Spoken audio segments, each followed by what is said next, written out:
começando o programa Minuto Mamãe e Bebê e na edição de hoje nós temos a Dai. Bem-vinda novamente. Obrigada, Mari. Sempre um prazer estar com você. Eu estou encantada pelo nosso cenário. Eu quero que esse cenário seja o cenário de todos os programas a partir de agora. E hoje, o que nós vamos fazer então? Nós vamos mostrar o que a gente precisa levar para a maternidade na malinha, é isso? É isso mesmo.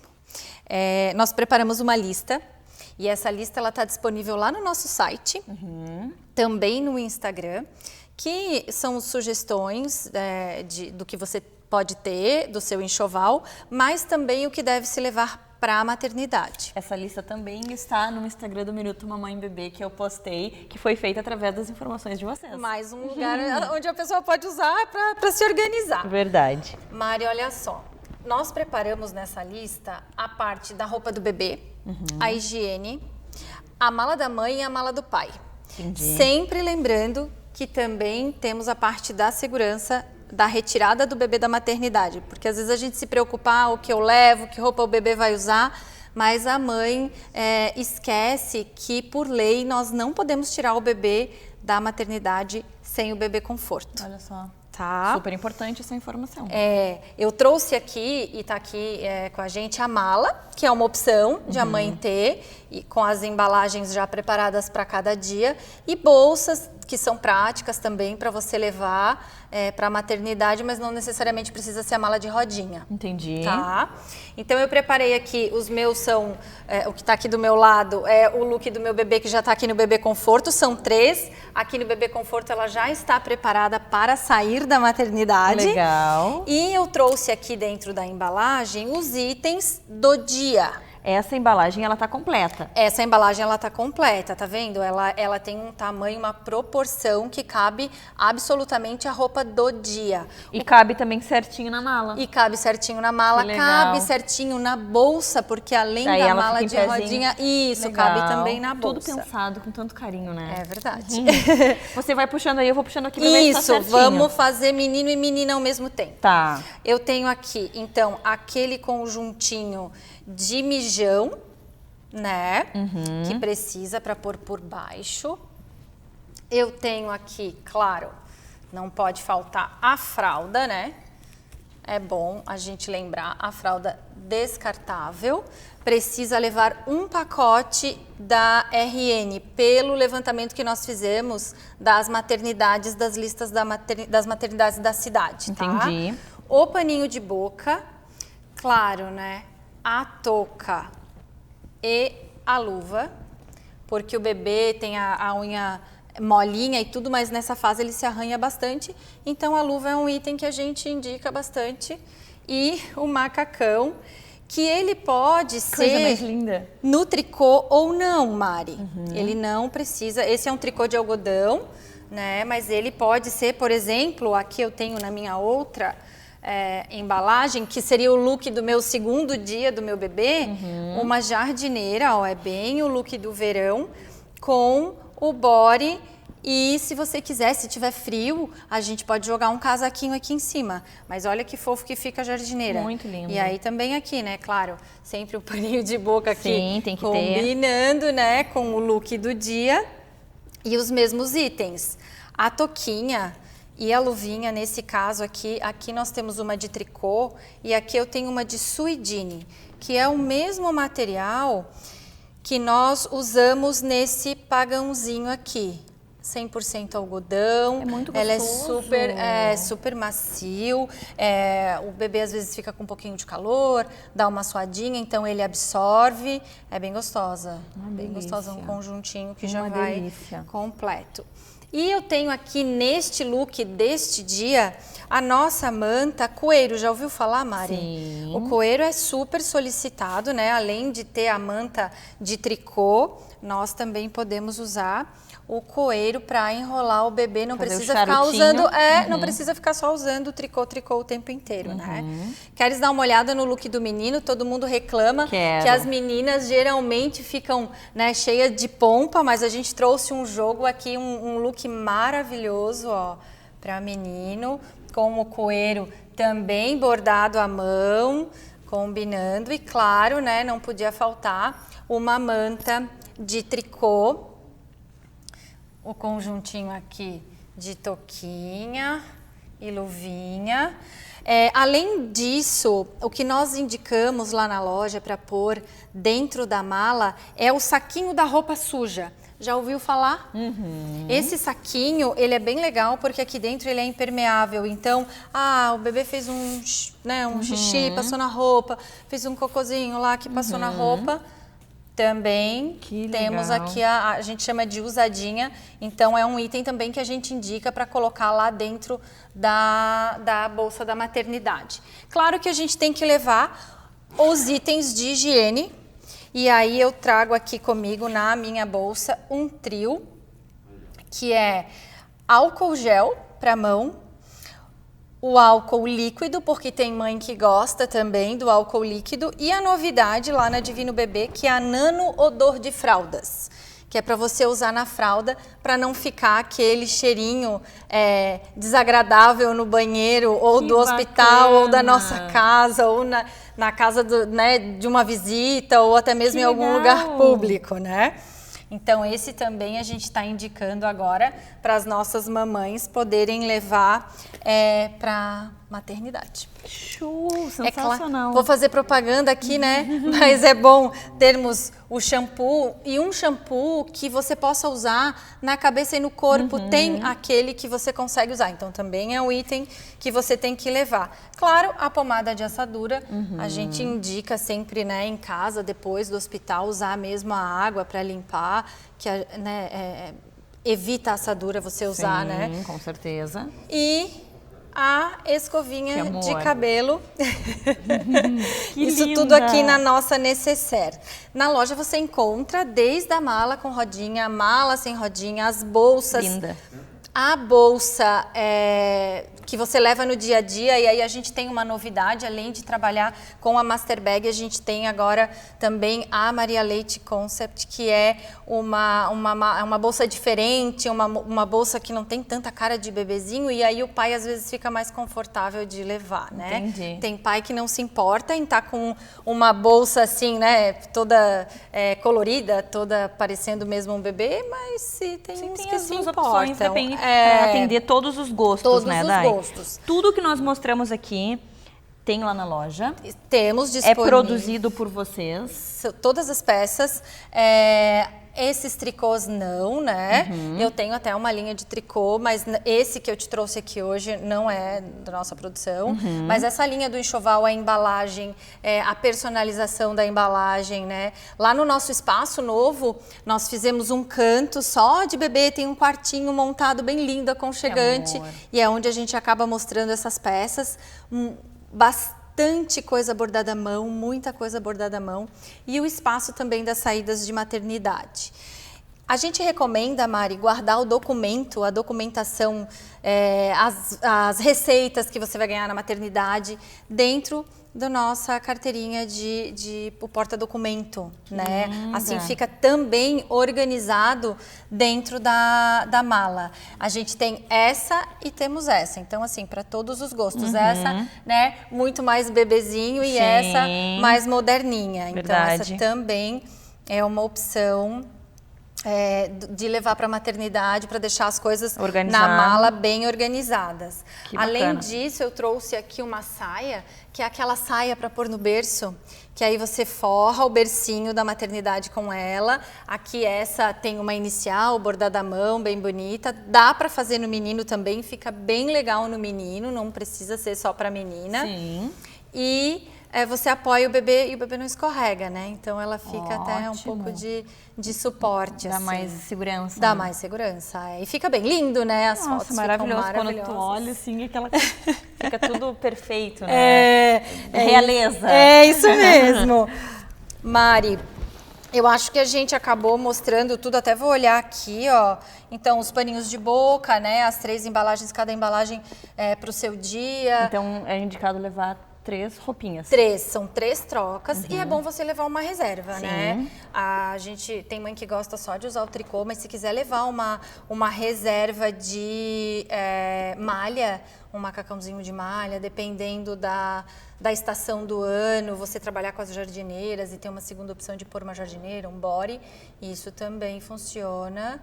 Nunca é demais, né? É verdade. Eu, quando fui, levei a roupa do dia e a reserva, porque... Sim. Não, a gente não sabe, né? É imprevisível. É imprevisível, Daí a gente está falando de novidades. Eu queria que tu falasse um pouquinho para nós. Vocês trocaram de endereço, estão com uma loja ainda mais incrível, porque aqui eu conheci, já era incrível, então agora vocês estão com uma estrutura maravilhosa.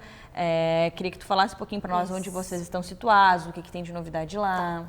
Hoje nós estamos na rua Luiz Delfino, esquina com a Avenida Trompovski, bem no centro da cidade.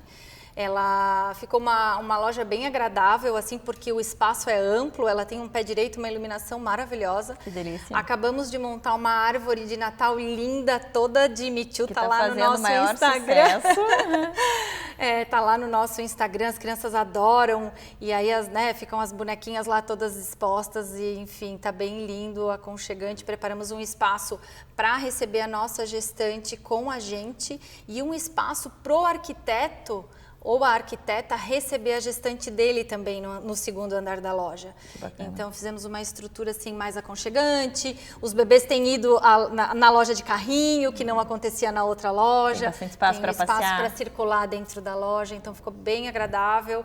Vai lá me visitar, quem tiver vontade, vai lá conhecer a loja, quem ainda não conhece, vale a pena. Só conhecer já vale a pena. Ai, adorei, muito obrigada. Obrigada por todas essas dicas. Devia ter conhecido vocês antes para ter montado a minha malinha com vocês, que lá foi uma doideira, e é isso que é bacana, que quem está nos assistindo tem toda essa assessoria lá com eles, para não ter loucura, não ter estresse naquele momento, né, de troca de roupa. Tá tudo montadinho, tudo bonitinho. Amei, muito obrigada e até a próxima. Imagina, até!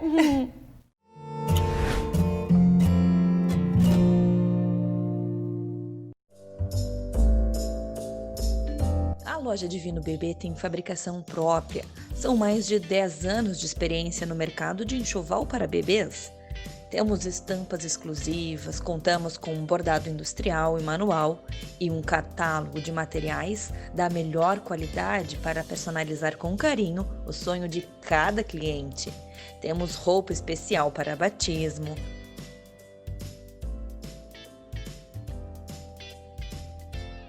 vestuário,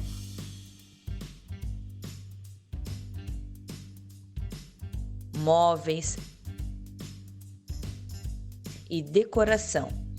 Uma loja completa com produtos selecionados para atender todas as necessidades do seu bebê em um só lugar. Divino Bebê, afeto e qualidade que o seu bebê merece.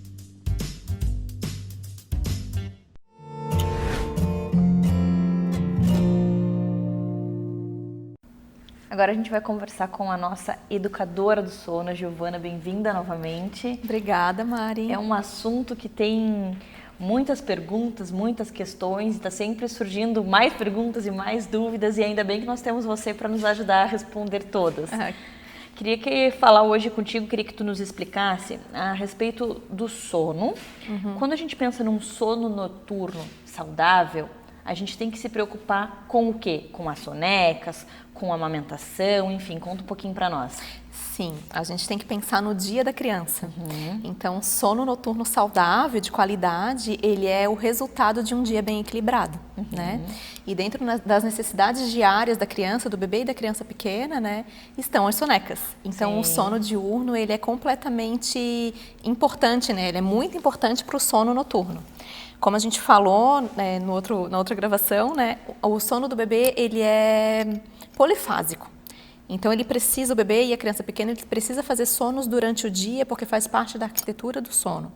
E não fazer sonecas durante o dia vai levar com que essa criança fique mais exausta no fim do dia, e exaustão significa sono noturno mais interrompido. Entendi. Tem toda uma questão hormonal envolvida, né? Quando a gente pula soneca, o nosso corpo libera mais cortisol. E cortisol é o hormônio que nos mantém acordado. Então, vai chegando no fim do dia, vai virando uma bola de neve quando a gente não deixa que as crianças durmam, né? No momento que é importante que elas tirem essas sonecas, né? E aí, cada faixa etária vai ter sua necessidade, cada criança tem sua necessidade. Existe uma tabela que auxilia as mães a entenderem um pouquinho sobre esse assunto, que estipula o tempo que um bebê precisa dormir, o tempo que ele aguenta acordado. Existe esse estudo, né? Existe sim. Existe uma tabela que prevê mais ou menos quanto tempo que cada faixa etária precisa de soneca e quanto tempo que consegue ficar acordada. Mas eu gosto de falar assim, que a gente não tem que se prender à tabela. A tabela precisa ser um norte, né? É a mesma coisa com os marcos do desenvolvimento motor. Então, a gente sabe que o bebê, ele vai sentar mais ou menos com 6 meses de idade. Mas alguns bebês sentam com 5, outros sentam com 7, né? Claro. Então, com o sono é mais ou menos assim. A gente imagina que um bebê de 6 meses, por exemplo, faça 3 sonecas diurna e consiga ficar 2h30 acordado entre um sono e outro, né? Mas claro que cada bebê de 6 meses vai ter as suas particularidades. Sim, sem dúvida. Então existem as tabelas para nortear as mães, né? Para saber se o bebê delas e as crianças estão mais ou menos dentro daquilo que é esperado e se as sonecas estão bem distribuídas. Existe uma questão também que a gente fala bastante, que é a questão do leite materno, que ele auxilia o bebê nos primeiros meses na produção, no consumo do hormônio que vai através do leite. Então, a mãe tem a melatonina, a mãe tem o cortisol, e através do leite que o bebê vai consumir esses hormônios para regular o sono dele. É assim que funciona? É assim que funciona, sim, até o 3º ou 4º mês. A partir do 4º mês de vida, o bebê já é capaz de produzir a própria melatonina, que é o hormônio do sono, né? Mas para ele produzir essa melatonina, o ambiente tem que estar favorável. Então, além de cuidar das sonecas durante o dia, a gente tem que deixar que a noite chegue dentro do ambiente que o bebê está. Porque a melatonina, ela é o hormônio da escuridão. Então, o bebê vai conseguir produzir melatonina se ele tiver contato com o escuro. Nós demoramos mais ou menos 30 minutos em contato com o escuro para começar a secretar melatonina numa dose que nos leve ao sono. É por isso que eu fico lá no celular e aí quero dormir, mas eu tava com a luz, então eu preciso já ir me desligando, deixar tudo escurinho, para o meu corpo entender que está na hora de dormir, senão larguei o celular, dorme. Não é assim, né? Não tem uma tecla. Isso, exatamente. E o acesso às telas para as crianças, além de ter toda a interferência da luz azul, né, da luz branca e da luz azul, que simplesmente bloqueiam a liberação da melatonina, mesmo que a sala esteja escura, né? Tem toda a questão do estímulo visual e de um estímulo para o bebê que não faz muito sentido, porque não é um estímulo em 3D aqui, né? Não é um estímulo que tem olfato, que tem paladar, que tem audição e visão e movimento, né? É aquela coisa passiva, passando na frente dele, muita luz, muitas cores, então que ele o cérebro... nem acompanha, né? Nem acompanha, não dá fica conta ali de... hipnotizado, realmente hipnotizado de frente para a televisão, né? E aí esse cérebro pensa, meu Deus, agora eu tenho tudo isso para processar, não consegui produzir o hormônio do sono, né? Nossa, tô ligadão. vai totalmente... E aí vai pro quarto e os pais ficam, meu Deus, por que raio essa criança não dorme? Imagina, né? Por quê? Por toda essa interferência das luzes, estímulo. Então, a qualidade de sono noturno, ele tem tudo a ver com o que a gente fez, o que essa criança fez, o que os adultos proporcionaram para essa criança, desde o momento que ela acordou até a hora que ela foi dormir. Então, a interferência que a gente faz, a ajuda que a gente dá, é durante o dia da criança. Entendi. E aqueles bebês que precisam ficar afastados das mães e as mães ainda estão dando leite e existe a produção, existe a questão de extração do leite e aí ele toma aquele leite. Existe um horário específico para oferecer o leite que a mãe tirou na manhã, o leite que tirou à noite, como é que funciona? Sim, idealmente o leite extraído durante o dia deve ser ofertado durante o dia, porque é um leite rico em cortisol. Entendi. O leite da noite, a mulher estava dormindo, né? Estava na escuridão, provavelmente. Então, esse leite da noite ele é rico em melatonina. Então, idealmente, o leite da noite, extraído à noite, deveria ser dado à noite. Então, quando ela extrai o leite, ela tem que colocar no vidrinho o horário, o dia que ela tirou. Isso, Não, porque tem muitas mães que colocam ali o dia para cuidar pela questão da validade. Mas existe uma linha atrás disso. Isso. Então, mães, por exemplo, que trabalham noturno, ou mesmo que vão chegar em casa depois das 7, 8 da noite, o bebê está tomando, por exemplo, um leite às 6 da tarde, cheio de cortisol, no momento que o corpo dele já deveria estar se preparando para o sono, né? Entendi. Ele deveria estar em contato com a melatonina.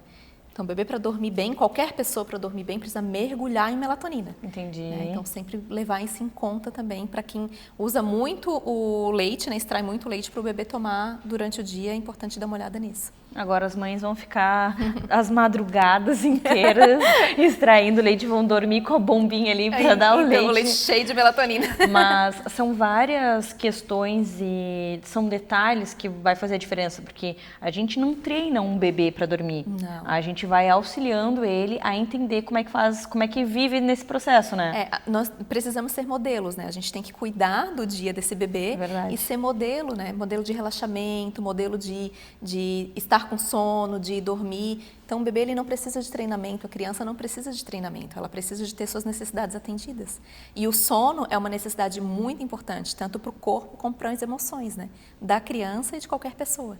O sono, ele faz parte da vida de todos. De todos. Então, é algo que deveria ser natural, mas a gente sabe, por exemplo, tem mulheres com insônia, pessoas, mães com insônia, muito trabalho, até isso que eu falei de ficar muito tempo em frente às telas e aí perdeu já essa, né? Então é complicado, a gente vive um momento complicado. É algo que deveria ser natural, mas a gente sabe que tem gente comprando melatonina para tomar antes de dormir. E algumas vezes as crianças precisam de conexão com os pais, por exemplo. Com certeza. E o treinamento, né? O que ele faz? Ele desconecta pais e bebês, pais e crianças. Então o treinamento é algo bruto.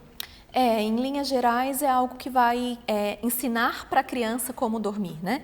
Ensinar para a criança a adormecer sem a ajuda do cuidador. Mesmo então, se essa criança estiver precisando de ajuda. Independente do que esteja acontecendo com essa criança, o treinamento diz assim, você precisa dormir sem a ajuda do teu cuidador.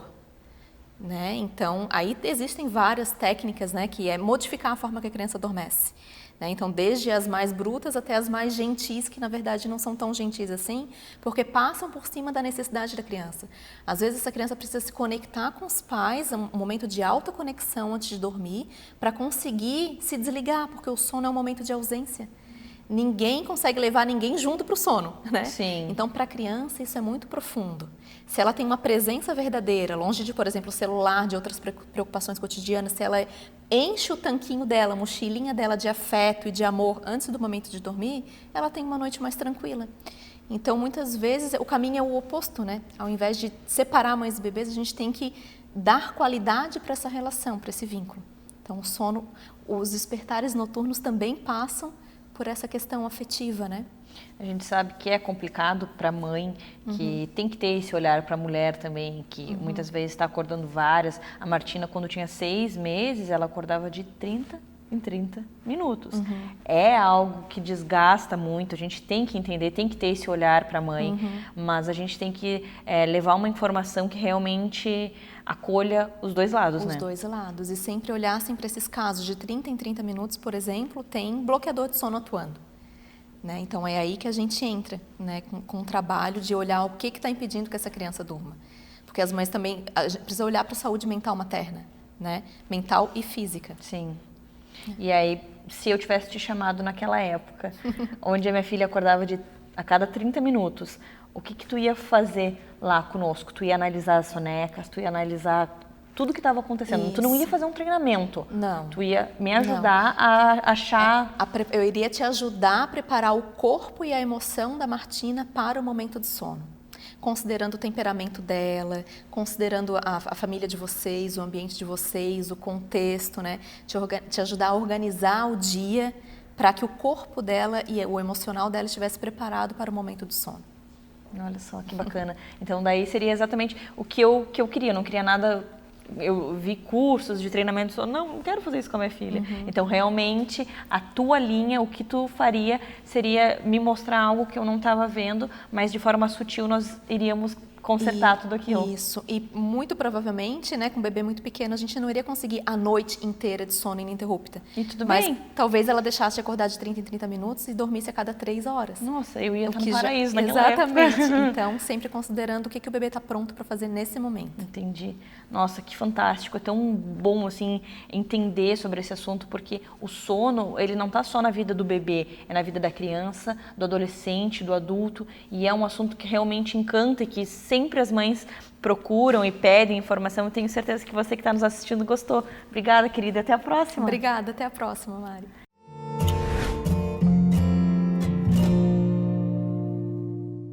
Você conhece a Dr. Kids? A Dr. Kids é um serviço inovador de atendimento pediátrico que atende seu bebê na segurança da sua casa, no conforto do seu lar, de maneira rápida, humanizada e eficiente. Com apenas alguns cliques, você localiza e aciona o pediatra mais próximo de sua casa. Baixe já o aplicativo para iOS ou Android e chame seu Dr. Kids. Dr. Kids, cuidando do que você tem de mais precioso.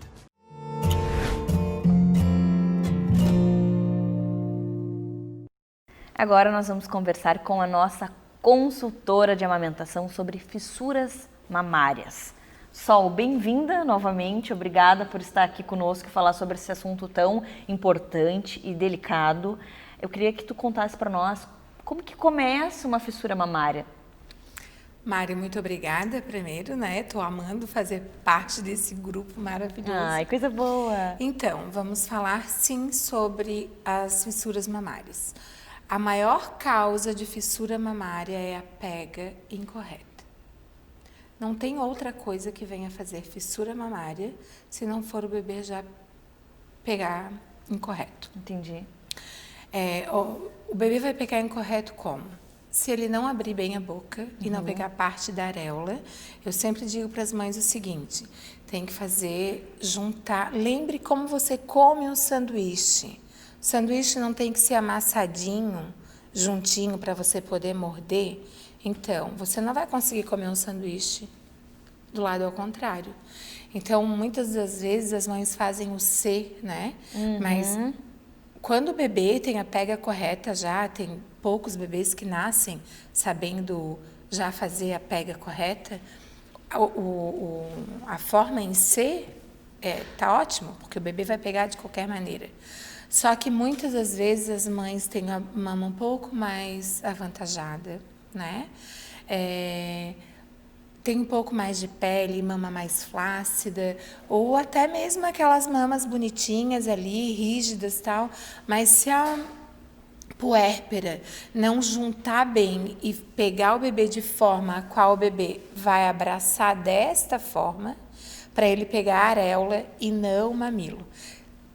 Eu sempre digo, doeu, está pegando errado. Conte até 20 segundos. Se está doendo mais que isso, lógico, o bebê vai grudar, tem bebê que tem muita força.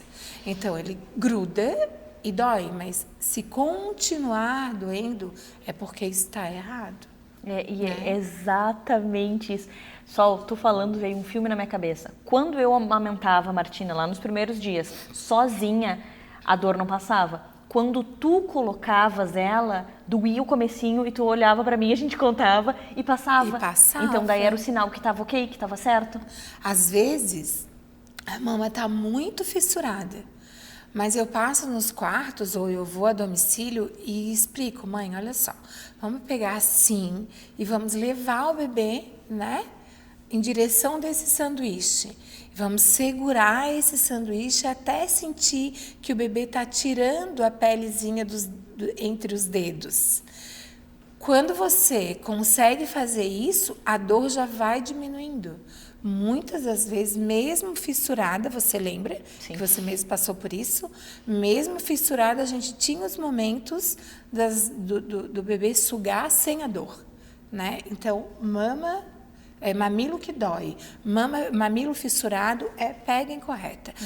Muitas das vezes as mães me ligam e me mandam mensagem dizendo, mas eu explico pelo WhatsApp, porque eu ajudo muito pelo WhatsApp. Nossa, eu acho diga. que isso é muito importante, tá, Mari?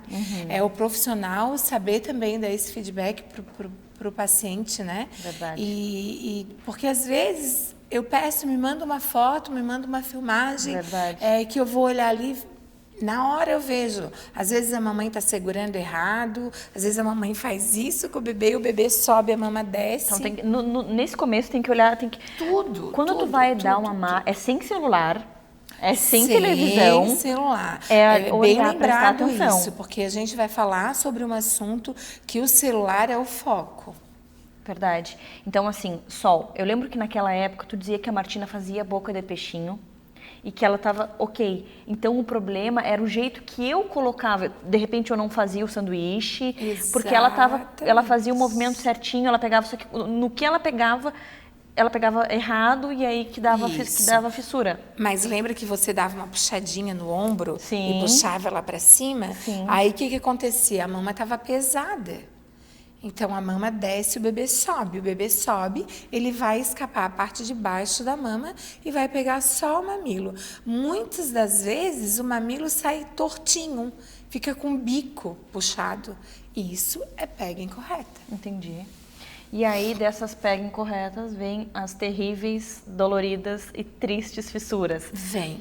E aí, assim, ó, se tu não atende, se tu não chama um profissional a tempo, o que pode acontecer? Você vai sofrer muito, porque aí entra o celular. Muitas das vezes as puérperas, né, elas estão ali, vamos dizer, já meio que saturadas de tudo aquilo, né? Sim. E aí, bota o bebê no peito e pega o bendito celular, ou às vezes até de que é o maldito celular, que tira toda a atenção, né? Preste atenção. A hora de mamar é você e seu bebê.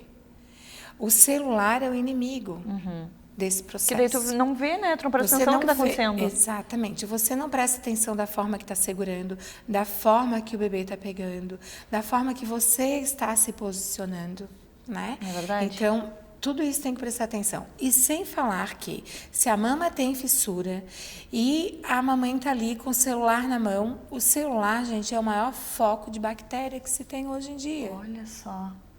Porque você não vai lembrar de passar álcool no celular a todo momento. Sim. Quantas pessoas, é até feio falar isso, mas é a realidade. E a gente precisa falar. É a realidade de hoje. Quantas pessoas vão para o banheiro com o celular? Verdade. Muitas pessoas. Verdade. E capaz que vão passar um álcool Depois no que celular saiu do depois banheiro. que sair do banheiro. Porque, às vezes nem lava a mão, já sai mexendo no celular. Exatamente. É muito Aí complicado. essa mãe, o bebê está chorando, vai lá. Muitas mães vão ouvir isso e vão dizer, Sol, que exagero. Não é. Não é.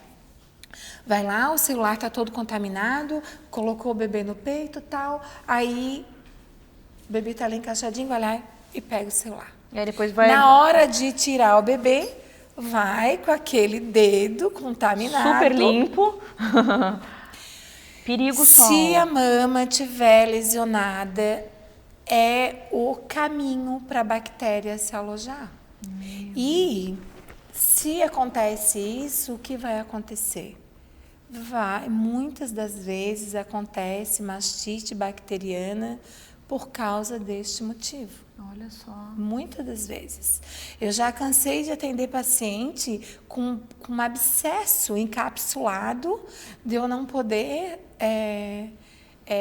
fazer muita coisa naquele período. Primeiro eu tenho que encaminhar, pedir para ir para um masto ou para mesmo um obstetra da pessoa, avaliar a mama, fazer o ultrassom e ver se eu realmente tenho condições de seguir desobstruindo aquela mama, né? Mas primeiro tem que resolver isso. Muitas das vezes tem que fazer dreno, passar dreno de Penrose, deixar aberto drenando.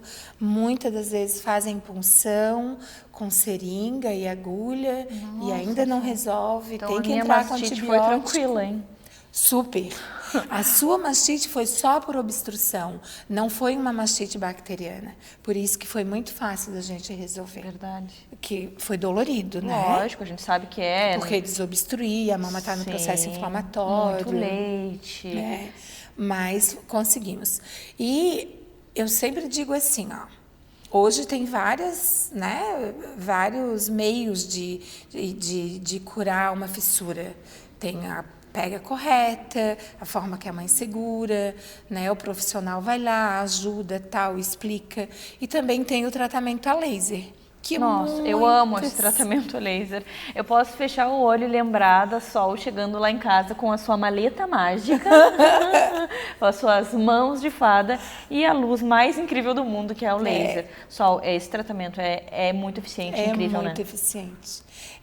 Hoje mesmo eu atendi uma mãe que ela estava com a mama sangrando e depois que a gente faz a aplicação correta, tudo, ela falou, Sol, eu não acredito que esse negócio faz isso. E faz mesmo. Só que assim, Mari, eu sempre digo, essa luz, ela é muito eficaz, porém ela não é milagrosa. Com certeza, porque era o que tu me explicava. Se não existir a correção, volta tudo de novo. Por que o laser é eficiente? Porque ele age lá no núcleo da célula do tecido epitelial e ele ativa o colágeno. Ativando o colágeno, ele começa a fazer a cicatrização do tecido, de dentro para fora. Né? E daí tem as funções para diminuir a dor, tem várias funções o laser, na verdade, não é só para fissura mamária. Claro. Inclusive, eu vou fazer um curso para grandes feridas, porque eu acho bem importante isso, né? Sim, com certeza. E se tá, sempre está se atualizando, sem dúvida, é muito importante. Isso que faz a diferença no profissional. É. Se vem novos estudos, buscar esses novos estudos, porque está sempre aparecendo pessoas precisando de profissionais qualificados e de ajuda. Então. E o laser, além dele fazer um tratamento muito legal na mama, eu também tenho usado bastante nas cicatrizes das cesáreas. Olha só que interessante. Ela acelera o processo justamente porque ela ajuda a produzir colágeno. Colágeno. Que bacana, Sol. Nossa, e assim, tenho atendido gente que tem facilidade de fazer queloide, né? E tem ajudado até nisso, porque acelera o processo de cicatrização e diminui a chance de fazer queloide. Que bacana, Sol. Muito legal. Nossa, assim, ó, amei a nossa conversa. Eu vivi tudo isso. Então, quando eu falo para você que a Sol, ela tem poderes especiais e essa luz é milagrosa, é porque realmente eu vivi. Meu peito sangrava. E realmente eu conseguia amamentar a minha filha depois que a Sol saía de lá. Então, parabéns pelo teu trabalho, parabéns Obrigada. por essa missão de vida que tu faz com tanto carinho e que realmente transforma a vida das pessoas. Obrigada por estar aqui, obrigada por fazer parte do nosso programa. E até a próxima. Até a próxima.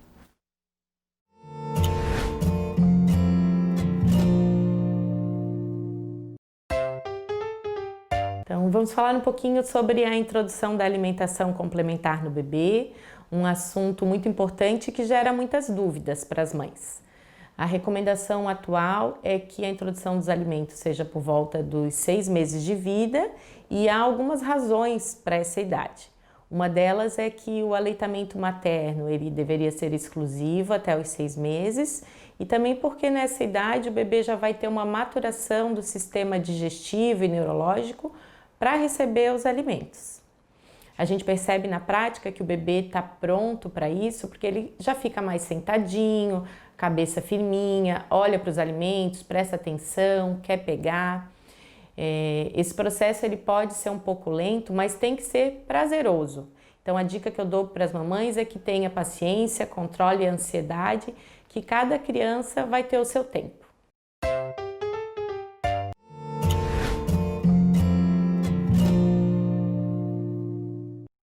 Agora a gente vai falar sobre um assunto que a mulherada fica doida e que procura muito, que é o tratamento estético pós-parto com a nossa especialista no assunto, transformadora de corpos femininos, é isso?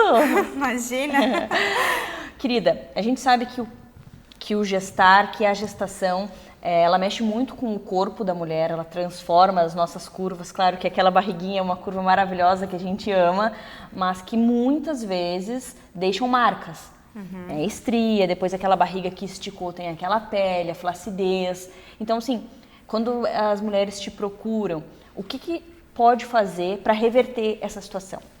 Mari, mais uma vez aqui conversando sobre um assunto muito valioso para nós mulheres, Verdade. né? Não tem jeito, depois que a gente ganha o bebê, e eu digo que passamos pela parte do puerpério, vai ter em algum momento a mulher volta a olhar para o seu corpo, né? Verdade. E quando a gente se olha, nem sempre a gente gosta do que a gente vê.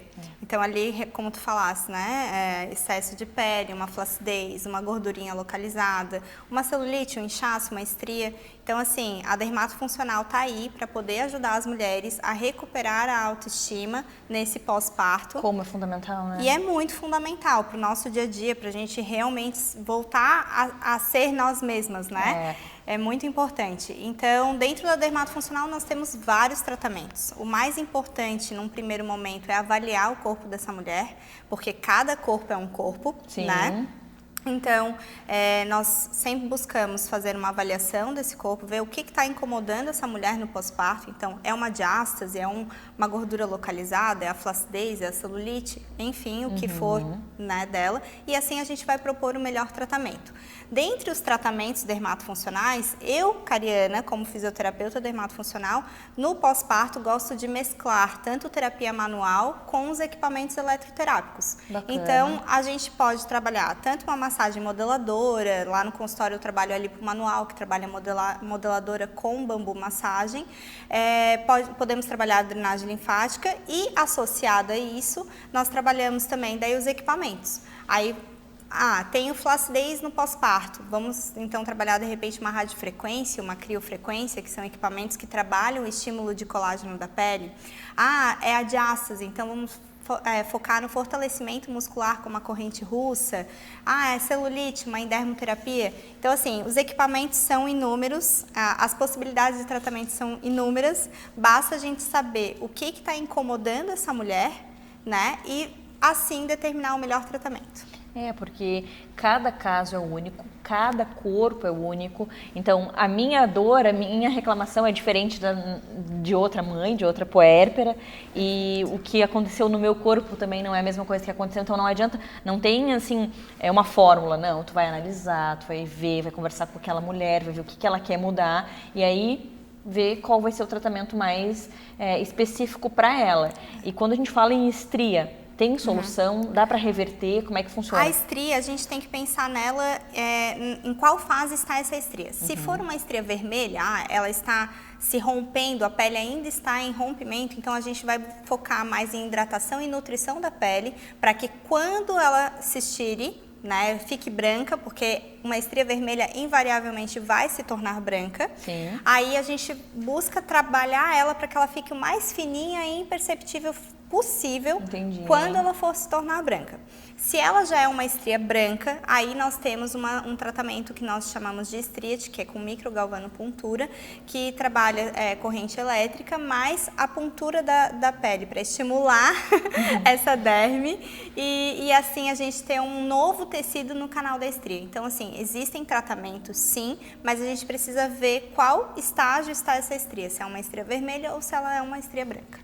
Então, olha só, além do corpo, de analisar cada corpo, tem que analisar em que situação Perfeito. cada reclamação daquela mulher está. Em que nível a estria está, em que nível a celulite está, porque existe um tratamento específico para cada fase do problema, vamos dizer assim. É complicado o pós-parto, porque às vezes eu digo assim, a gente vai achar um motivo para ter depressão pós-parto.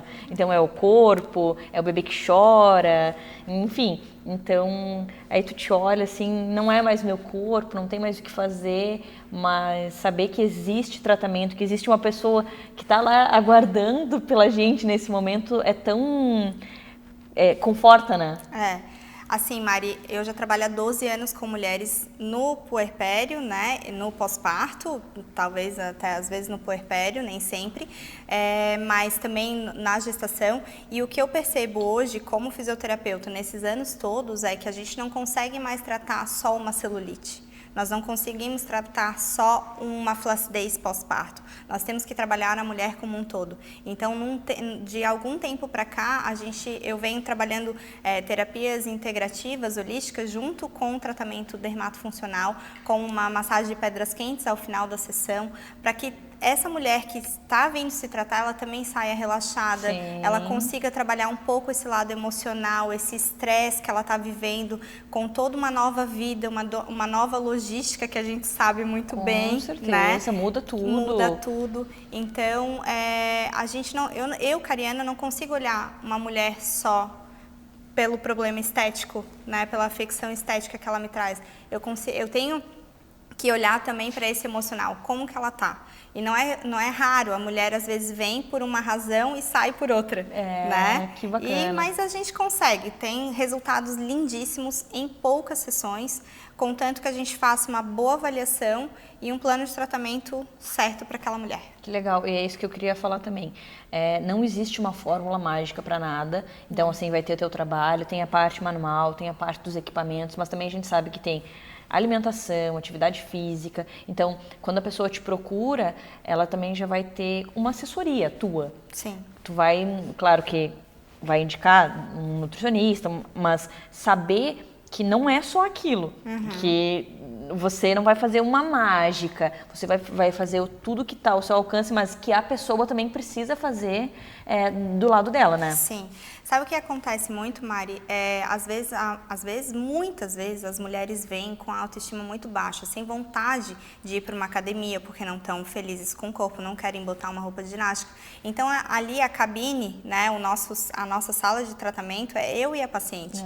Ali ela pode se despir, ela vai ser ela mesma. Ela precisa, né? Ela precisa. E daí, quanto tempo que ela tá sem tirar a roupa? Às vezes nem na frente do marido ela quer. Exatamente. E aí, naquele momento ela tem que tirar a roupa E daí, o que a dermatofuncional ela traz para essa mulher? Uma recuperação da autoestima, uma segurança que antes ela não tinha com o corpo, porque aos poucos ela vai vendo esse corpo sendo transformado. Com certeza. E no passar das semanas que a gente vai se sentindo mais confiante, mais segura da gente, com o nosso corpo, com o nosso bem-estar emocional, a gente vai buscando outras formas de também se sentir bem. Então, é comum a mulher vir para a estética e depois, poucas semanas depois, ela consegue entrar na academia, porque ela toma coragem, ela melhora um pouquinho mais a logística dela, então já ela acrescenta 2 dias na semana para uma academia, já começa a melhorar a alimentação, então já de repente melhora por si mesma, daqui a pouco ela se empolgou, busca nutricionista. Imagina. Então, eu percebo assim, de hoje, das pacientes que chegam, às vezes, desanimadas, com autoestima baixa, no passar das sessões a gente vai recuperando isso e todo o resto vai sendo acrescentado. Que bacana. Então, não tem erro, sabe? Eu preciso ir lá, então. Precisa. Eu preciso ir lá para tomar essa pílula mágica, criar vergonha na cara, fazer os tratamentos estéticos, alimentação, enfim. Sim. Mas eu acho que as pessoas buscam primeiro o lado estético, achando que é um passe de mágica. Óbvio que é incrível, que são resultados maravilhosos, mas também através de ti é aquilo que você falou. Elas vão buscar também fazer todo o resto e aí ajuda muito nos resultados que a gente vai ter, né? Com certeza. Aí eu sempre falo que é a tríade, né? É a alimentação, a atividade física e a estética. A estética, né? ela tem que estar junto ela sempre. tem que estar junto. É muito bom, assim, é nítido os resultados. Porque assim, ó, quando tu tens uma estria, por mais que tu mude a alimentação e que tu faça atividade física, sem um procedimento estético tu não tem resultado. Eu sempre falo assim, a atividade física ela vai moldar toda a tua musculatura, vai ter um gasto energético, calórico, né? Vai ter uma redução. A alimentação, ela é de dentro para fora, mas sempre tem aquele residual, sempre tem aquela gordurinha que não sai por nada, sempre tem o aspecto da tua pele que não tem a alimentação e não tem a atividade física que consiga melhorar, porque é derme, é pele, e a pele, a dermatofuncional é quem trata. Então, não adianta, nós que somos responsáveis por dar o contorno corporal, por dar aquele toquinho de mágica que todo mundo deseja, aquele aspecto realmente bonito, aquele filtro. Sim, que todo mundo deseja, real. o filtro real que todo mundo deseja. Nossa, amei. Me aguarde lá porque eu vou comprar esse filtro. Eu quero esse toque de mágica. Tô Espero que esperando. você tenha gostado também e até a próxima. Obrigada, até a próxima.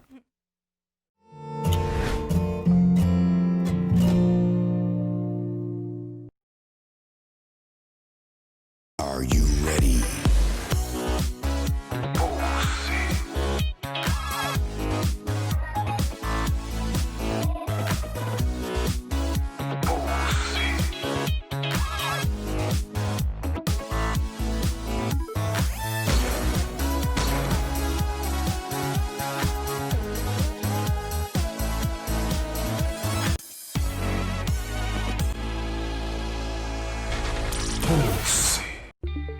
mulher procura um consultório médico, o que ela mais deseja? Segurança, conforto e informação. E hoje você vai entender por que o atendimento da Urogine é diferenciado.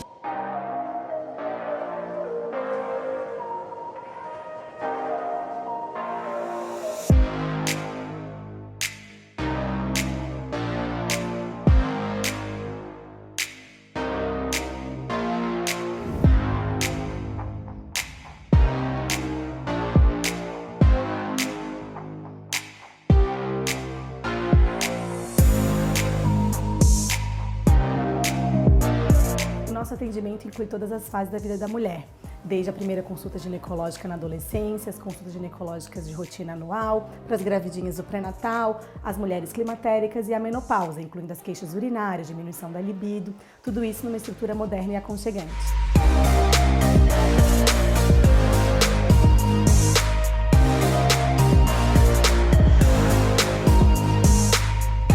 A minha paixão pela ginecologia e obstetrícia tem 30 anos.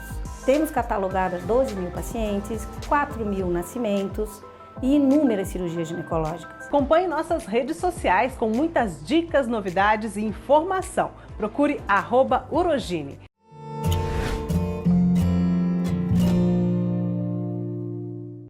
Agora a gente vai conversar com a nossa mastologista, a Tami. Bem-vinda novamente. Obrigada. Nós estamos no comecinho de novembro, Novembro Azul, mas ainda há tempo de falar sobre o outubro, que é o mês destinado à prevenção do câncer de mama, que é o Outubro Rosa. Eu queria que tu falasse um pouquinho para nós sobre esse mês, o que acontece, a importância do Outubro Rosa, o que muda. Você estava com a agenda lotada, o que acontece com os mastologistas nesse mês, que eles ficam trabalhando em tudo quanto é lado, cheio de campanhas voltada para a prevenção desse câncer. Exato.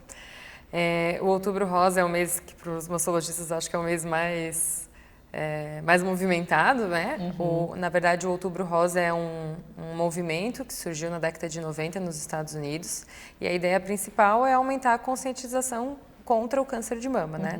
Então, a gente acredita que quanto mais conhecimento a gente tenha, quanto mais a mulher entenda a importância dessa doença, mais ela vai saber procurar os sinais quando ela realmente tem que se preocupar nesse sentido, né?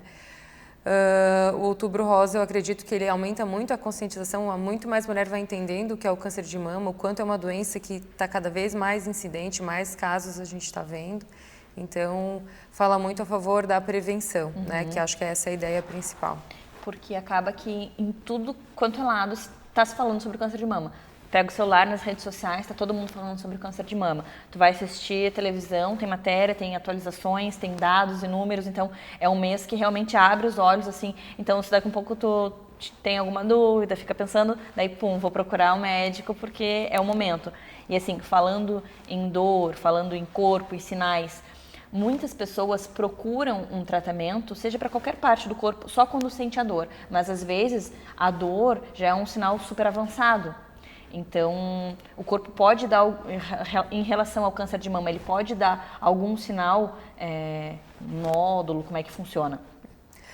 Ali falando um pouquinho dessa questão de que no Outubro Rosa a gente só fala sobre o câncer de mama, eu acho que é legal a gente saber que a ideia não é assustar, né? Tem muita gente que tem medo, que tem pavor, inclusive, de fazer exame, tem mulher que tem medo de se tocar por medo de descobrir alguma coisa. Eu já ouvi essa frase. Eu nem me toco, nem vou no médico porque não quero descobrir nada. E na verdade a ideia é justamente o contrário, é tirar o medo, é entender que o câncer de mama, quando diagnosticado em fase precoce, a gente tem grande chance de cura. Os casos de cânceres mais iniciais têm 95% de chance de cura, quer dizer que 95% das mulheres ficam curadas, nunca mais se incomodam com essa doença, né? E eu sempre falo que não quer dizer que os 5% que não curou morre da doença, quer dizer que às vezes tem que fazer um novo tratamento. Entendi. Então, o diagnóstico precoce é a nossa busca, por isso que existe o Outubro Rosa, não é para ter medo, né? É para conscientizar. É para conscientizar, por isso que a gente fala, Outubro Rosa só se fala em câncer de mama, pega o celular, vou para a televisão, só se fala disso. Mas a ideia é o contrário, é tirar o medo, é deixar de ser um mito essa doença, né? Sim, que bacana. Falando dos sintomas, realmente, o câncer de mama, existe uma lenda que se fala que o câncer de mama não dói. Não é de toda uma mentira, mas não dá para dizer que quando a gente tem dor, a gente não tem nada. O sintoma mais preocupante, o sintoma que a gente tem que se atentar é a palpação de um nódulo. Se eu sentir um nódulo novo, diferente, que eu não tinha percebido antes, a gente tem que buscar uma ajuda, né, profissional, ou com ginecologista ou com mastologista para poder fazer a avaliação desse nódulo. A grande maioria dos nódulos novos palpáveis, eles não vão ser uma doença maligna, mas a gente só vai ter essa certeza depois da avaliação. Tem outros sinais que a gente tem que se atentar, como, por exemplo, uma alteração da pele da mama, a pele começou a ficar vermelha, espessada, uma alteração no bico do seio, o bico do seio pode ir para dentro, fazer a retração, que a gente chama, pode ter uma coceira no mamilo, isso é um sinal que a gente tem que se atentar também. E alguns outros casos, como, por exemplo, um carcinoma inflamatório, ele pode se mostrar como a pele toda enrugada, toda avermelhada, que a gente chama que é quando é parecido com casca de laranja. Então, alguns sinais assim que a gente tem que se atentar. A dor, a princípio, não costuma ser um sinal de câncer de mama, não costuma se traduzir como, mas não dá para dizer que quem tem dor não tem nada. Então, o ideal é que quem está com alguma dor diferente, que não está habituado a sentir, que vá fazer os seus exames, coloque em dia, digamos assim, para a gente poder ter a certeza e a tranquilidade de que não tem nada nessas mamas. Olha como é importante as mulheres se tocarem, conhecer o próprio corpo, porque ele que dá o sinal, é ele que vai mostrar pra gente o que está acontecendo. E às vezes a gente toma um banho correndo, né? E como é que funciona essa questão do autoexame? Toda mulher tem que fazer, de quanto em quanto tempo? Porque existe essa questão do autoexame, né? Existe. Na verdade, teoricamente, o autoexame é recomendado para todas as mulheres, de preferência. As mulheres que estão em fase infértil fazem após o período menstrual. As mulheres que não menstruam mais, o ideal é que elas peguem um dia do mês e façam sempre nesse dia fixo do mês. O autoexame aí teria aquelas 2 etapas, que é a inspeção, a gente olhando para nossas mamas no espelho, faz a palpação primeiro na posição de pé e depois também na posição deitada com a mão atrás da cabeça, poderia sentir alguma coisa melhor.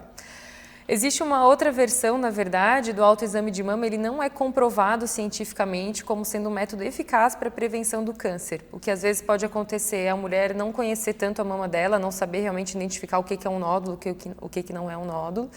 E a outra questão é que muitas mulheres fazem o autoexame e se sentem tranquilas. Não fazem a mamografia ou não fazem algum exame a mais para ter certeza que não tem nada. E o autoexame ele não é superior à mamografia, nos casos indicados. Então, eu geralmente indico que a mulher se conheça. Ela tem que se tocar, ela tem que saber o que é o normal da mama dela, ela tem que saber, essa região eu já sei que ela é mais durinha, eu já sei que essa região é mais molinha. E aí, se tiver alguma normalidade, alguma coisa de diferente do habitual, aí sim investigar. Entendi. Então, o que é indicado para a mulher e que idade, a partir de que idade, procurar um mastologista para fazer um check-up, para fazer o exame com um profissional mesmo, para ter essa certeza e caso esteja com câncer de mama, pegar lá no comecinho, que é o indicado, né? Que é essa ideia, né? Quando a gente consegue detectar o nódulo, o câncer, na verdade, na mamografia, a gente consegue pegar em fases mais iniciais. Quando a gente vai pegar na palpação, ele já não é tão inicial assim. Entendi. Geralmente a gente consegue sentir os nódulos mais ou menos a partir de 1 centímetro. Mamografia a gente consegue pegar bem inicial, então essa é a ideia. Por isso que a gente deve fazer a mamografia e priorizar a mamografia nos casos indicados e não apenas o autoexame, né? A Sociedade Brasileira de Mastologia recomenda que a mulher faça a mamografia anual a partir dos 40 anos de idade, ou pode precisar fazer um pouco mais cedo se a mulher tem fatores de risco, né? Se ela tem um alto risco de desenvolver câncer de mama no futuro, como uma mulher que tenha muitos familiares acometidos pela doença. Mas, habitualmente, a mulher deve fazer a mamografia 1 vez por ano a partir dos 40 anos. Esse é o suficiente. Mas a minha ginecologista me pediu um ultrassom antes disso, eu posso fazer? Pode fazer. O ultrassom é um exame que ele não tem radiação, então ele não prejudica ninguém, né, digamos assim, mas não existe uma recomendação formal para que seja feito. Se não tem nenhum sintoma, eu posso fazer, mas se eu não fiz, isso não necessariamente vai me prejudicar. A partir dos 40 anos, sim, é recomendada a mamografia anualmente. Em alguns casos, eu posso precisar do ultrassom para complementar essa mamografia, para avaliar um pouco melhor a mamografia. Um não substitui o outro, né? Entendi. Às vezes tem mulher, posso fazer só mamografia, posso fazer só ultrassom, porque a mamografia eu tenho muita dor. Eu vejo muitas pessoas falar que é um exame incômodo. realmente ele é dolorido ou é suportável? Ele é desconfortável, mas é bem individual, assim. Tem mulheres que realmente têm muita dor, mas é uma dor, né, uma vez por ano, por alguns segundos, digamos assim. Que pode mudar a vida inteira, né? Mas tem mulheres que não têm dor nenhuma. É bem individual, assim. Em alguns casos, até o homem pode precisar fazer mamografia e o homem, às vezes, costuma até ter menos sensibilidade do que a mulher. Mas o benefício, ele é incontestável, né? Então, a gente não deve deixar de fazer por medo de ter dor. Sim, com certeza. E daí acaba que pessoas que sentiram dor amedrontam as outras e aí se cria essa imagem que a mamografia é um terror e aí vem os casos de pessoas que não fizeram o exame na idade que precisava ser feito. Então, por isso que a gente tem que levar informação para quem está nos assistindo, porque é muito importante seguir o que a medicina e os estudos mostram. Então, se é recomendado fazer uma vez por ano a partir dos 40 anos, vamos fazer, porque existe estudo comprovando que isso muda, que ajuda. E assim, antes dos 40 anos, a chance de desenvolver um câncer de mama é pequena, por isso que não há necessidade de fazer? Também, é que o rastreio ele não é recomendado nessa idade pelo baixo risco e também porque abaixo dos 40 anos, geralmente as nossas mamas são muito densas, quer dizer que elas são muito glandulares, elas têm muita glândula mamária. E às vezes a mamografia não identifica casos a mamografia ela se perde nesses casos. Para mamas densas, geralmente eu preciso associar o ultrassom. Então, considerando que a mulher mais jovem, a mulher que tem uma mama muito densa, eu vou ter menos benefício com a mamografia, já não vou enxergar muito bem, digamos assim. E considerando que essa mulher ela tem muito baixo risco de desenvolver um câncer nessa faixa etária, não se compensa risco-benefício de submeter uma radiação desnecessária. Né? Então, não quer dizer que a mulher mais nova do que antes dos 40 anos não possa fazer uma mamografia, mas é que ela não precisa, não vai compensar o risco-benefício para ela. E lembrando que essa mulher deve estar frequentando um ginecologista, fazendo todos os exames, e lá o ginecologista também vai fazer exame de toque, vai estar então com os exames em dia, então a gente tem que colocar tudo isso em conta. Antes dos 40 anos, o recomendado, na verdade, é o exame físico anual. Então, ela tem que ser examinada uma vez por ano pelo especialista, ou ginecologista ou mastologista. Mas ela não precisa fazer exames de rotina. Entendi. Né? Nossa, adorei. Muito obrigada, mesmo sendo em novembro, serviu como o nosso Outubro Rosa. E espero que você tenha gostado. Compartilhe com outras pessoas, porque esse assunto é muito importante. É um mês inteiro destinado para falar sobre a prevenção ao câncer de mama, então tem um porquê. E eu te agradeço muito por todas essas informações e te espero mês que vem. Obrigada. Até lá.